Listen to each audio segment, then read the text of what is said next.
Rara madana, amunu nefu, adomno sorti tumi, akase tu wana bana, waka abola adabu, vraiment waka lewanya lema besa nobe, kase besa kase chibui kilidi, kanyi peti rodundo. Yena mzee masilimam wajani kile dema zanana yena mbutundo moga basami bano dena na poro wonna ana mabe leme mani belle ka jibema le adina na awaya dia musurba dina be wona den chapanga ba wai laure ningeru ka wodo ko be laure du ba de toy ne ko ningar ka kamon mi na du ba be zare ise ga ngal mi na du ba apeti ba be gwa wo wona be jena da be ben zare ko tumambe ma wada ko mi yawo ni kira jibera ko na sunna ko ko bene takuma baya dobe an gudan jiwe minin kalbuna bore bobe ni mu halilu amanga sumo ko leba wannan dawo wannan manga basab sar burbe ko dina bene ko inna to gwa wana to e pire wana ta me yin tare paro wo bo kan wa inna to ko na ya tabiya wa ko re senu sembe bo na ma wo inda me bok mo paro na wo bon mo ma konte mo bon bombur mo bulle bur mo pito mo musiba duba no we dora ji kan do no gwe kinye mamba mo mi bore kama anya ngole bure ko bene la da bene no la da be mo yayi dura bene ru mo ko bale ko sele no kanen tay no ko ni mi ba jima no so no problem no ni be na be no problem so be jimbo ni lagare kena barama ni be na be no problem aye mona amna don ko dim dro taw anu ba wu minda na ko gele ke ko mangana ya jinjibe ababe bitara ko bola na bare ana do ana obole mbudu kana dam mo ko dunya lara nanya ko bene wo ba kuri o zero lara ni girara o ya bon lara ni girara o zero lara ni girara o mo wonde o ma ta won la dunya ro shukuru ko yase o la la nyamo kuna ya su jimin ga koko shukuri na bare tinyim am shukuru ban piyine abra ye panga abra bin dunya ko tun dobe boy kota e wata bare dina e bushuye ebi yetu bana bise kali kutino wotabo aya buso bo ebe ya bore arbi biye ko je boro shukuru ba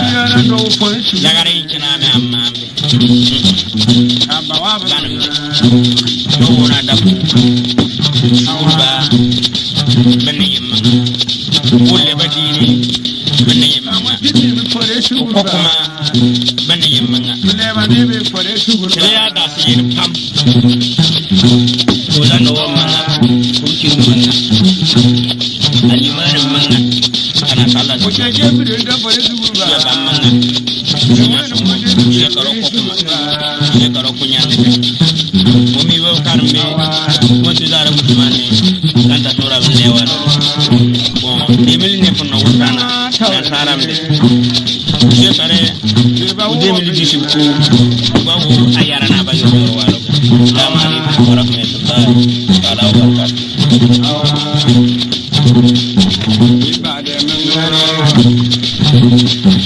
ito we bada gwane awa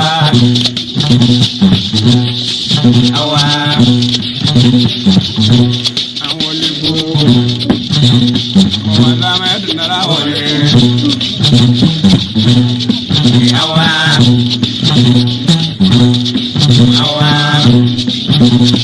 wana ganga na kwena yora duniya yi wona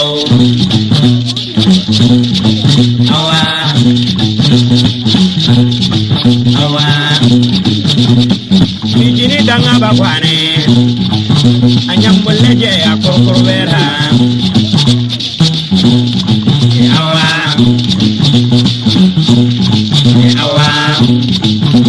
Suwa gwara gwara nye sunkuma azabu bale je ya korkorwera awa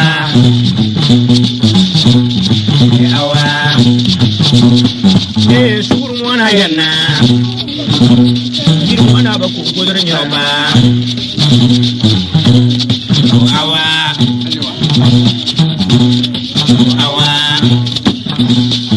dunya lo wano fae kaka ya dama juno gure awa ugamanga dunya nyimbo no fae nakaya dama naro hoya awa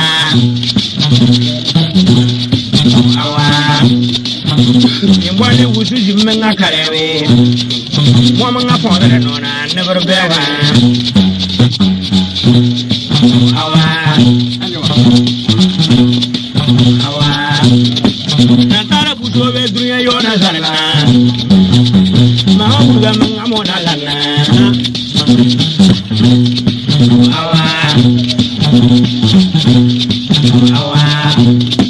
moya mara moya muruba bazara do natara budo be yo nazarna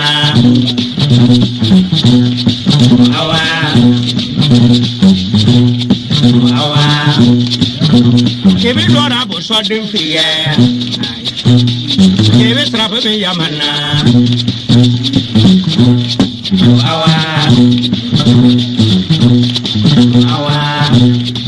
kebe ya miba wa bo so da miba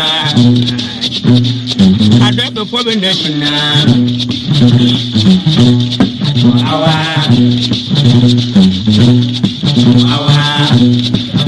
abana modena nyi mono tuwa ada puro tuwa tuwa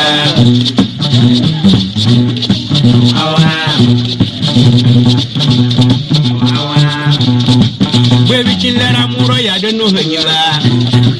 alejiro ya hajiba firin hanyiba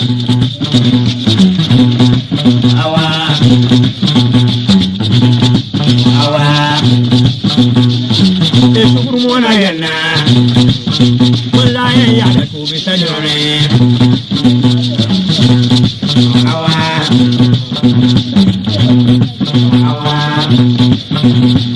wanda ko wonye ne yoyebo awon do mbe ya to da bare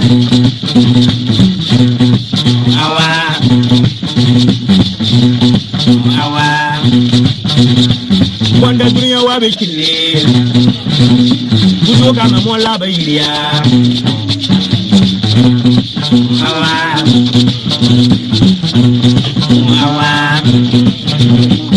no be bada ya mule ko kama mo la ba yiria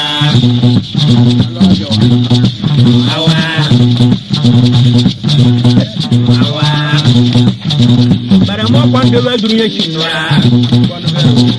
moya de abun badare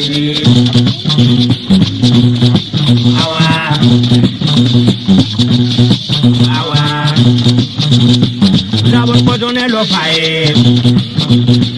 moya de abun badare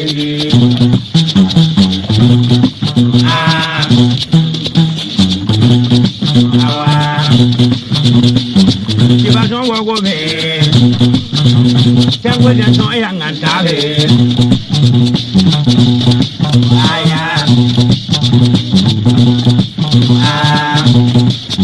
Mwana da kubure ma ye da sorane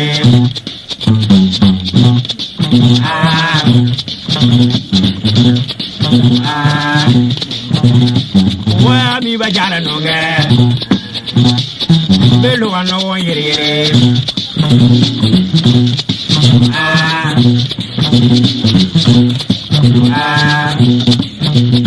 jeno ya nga bare kuma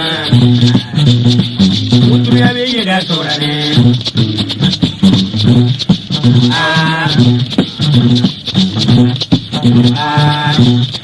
Yetena ba kurgondo le bare no ma ke po mi ba jansun ta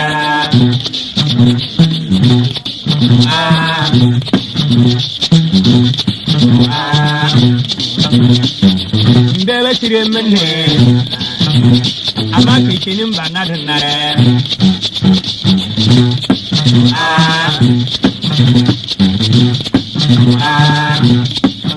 Tuwa wala suguru wana janna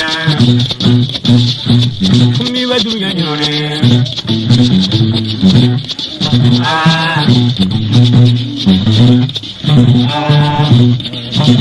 Tuwa na teba bare kuma Ni wata bi dunya nyone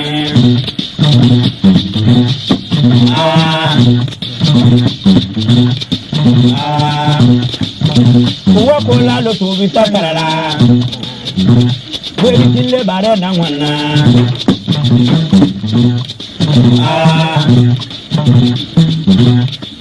Aya Abali mi wa sura ba bone Ala mulle banna monna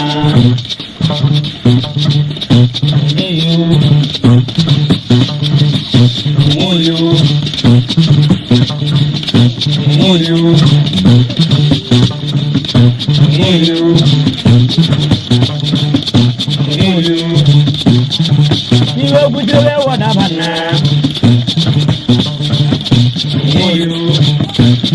Yo bara gobelane Montaya moda gale Awo baro bujula kola Yo bujule wada bana Yentura we burbe Nanga dobre wada pima Yo wajoro Nanga dobre wada pima Ile butu bizatara Kevide uyisha Ebe madoyo Iya primero que yo andara Kevide na pe ubu emitinde Yo ne abadore Wayo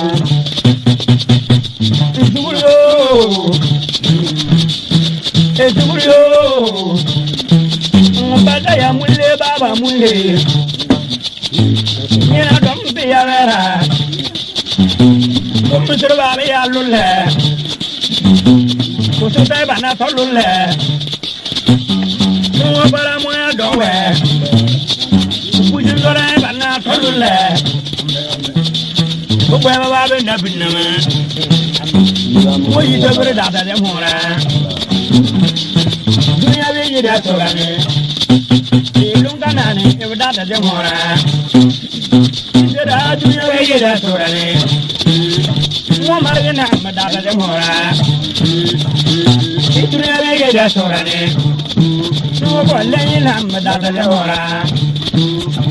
Don be mi mona barene Yule pena madada de mora Don be ya tura mona barene Woman nam madara de hora Don't be a tura mona barene Tuwa ba ko bilane Mo ben berin duru jaminya O jiru tarabene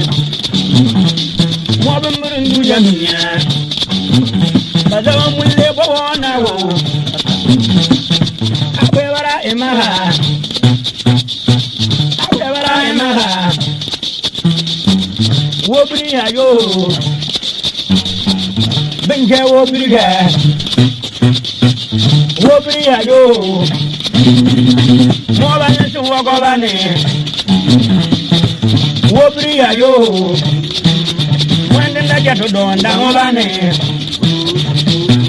wo bri ya yo wa da gor me ja o bane wo wa de gwi da ballo yube wo na de go go randa tara wa yo moya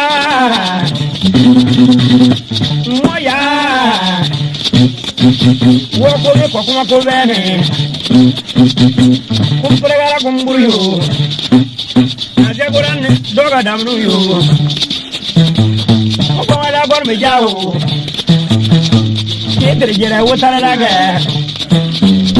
ko bo wala na lulla ebe ta ya boya balario ni kan ko bo toma kana ni do ana boya no ya ki tella be ki yo ki abu ni no lario abru wongoro la mundo kuna woni min tonga ani yele na kebi yo ki boya be fonda woda ku wudo ya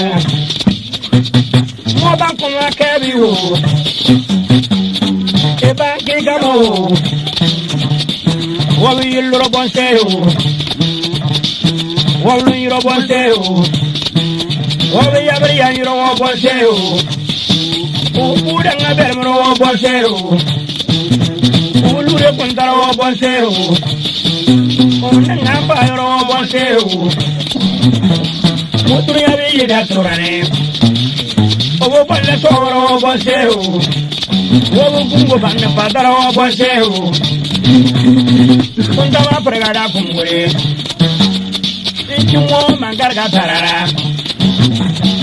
Ade ujo mimbe gujara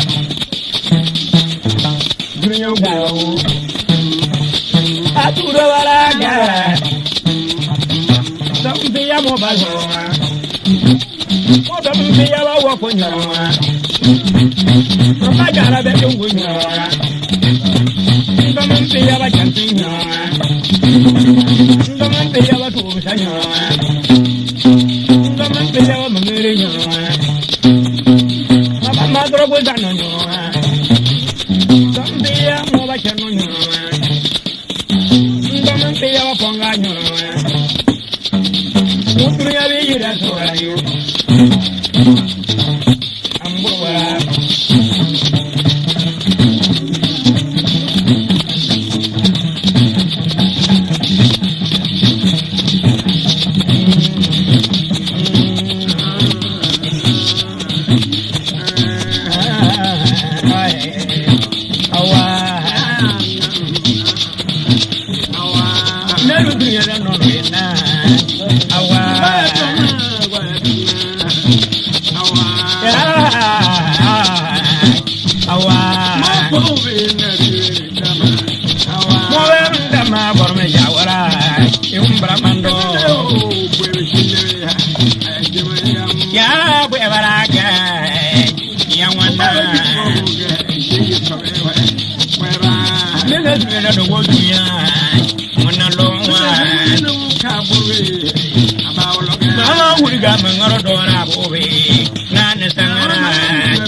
Bro,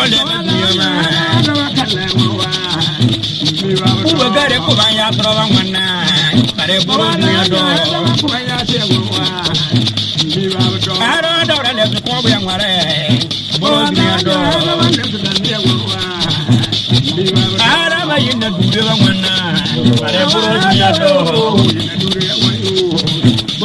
mi ba be nya wa ko kumbra kana ko ya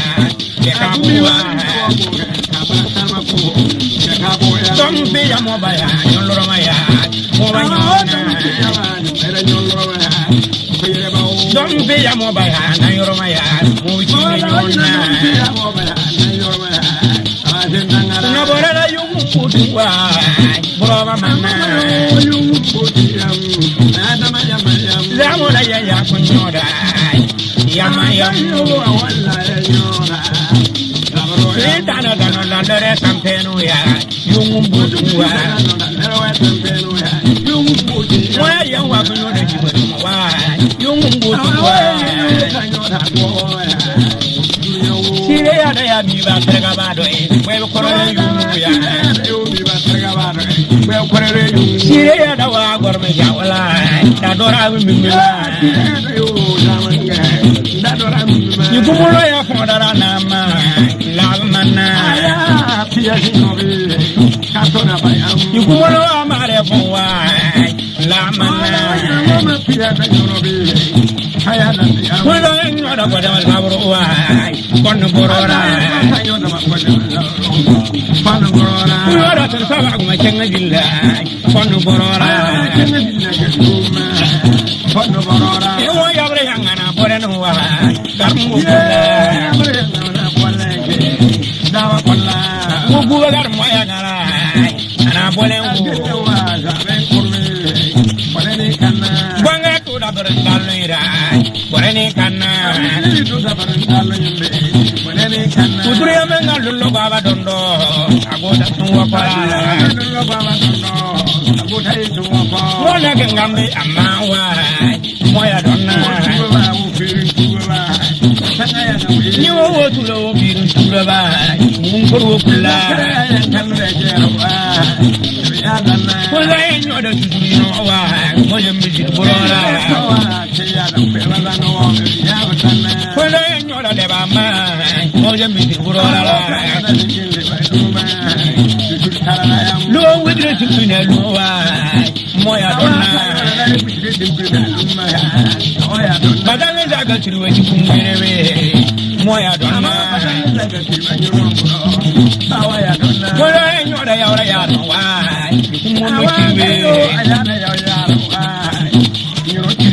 Wobuna bapega ya gabe me yambore moya adana mamba wa kunyora mama wala wa me yambore moya ya wa nyora me yambore Dilena do ariya tampenu ya me yambore moda ya wa sonda bore me nyobda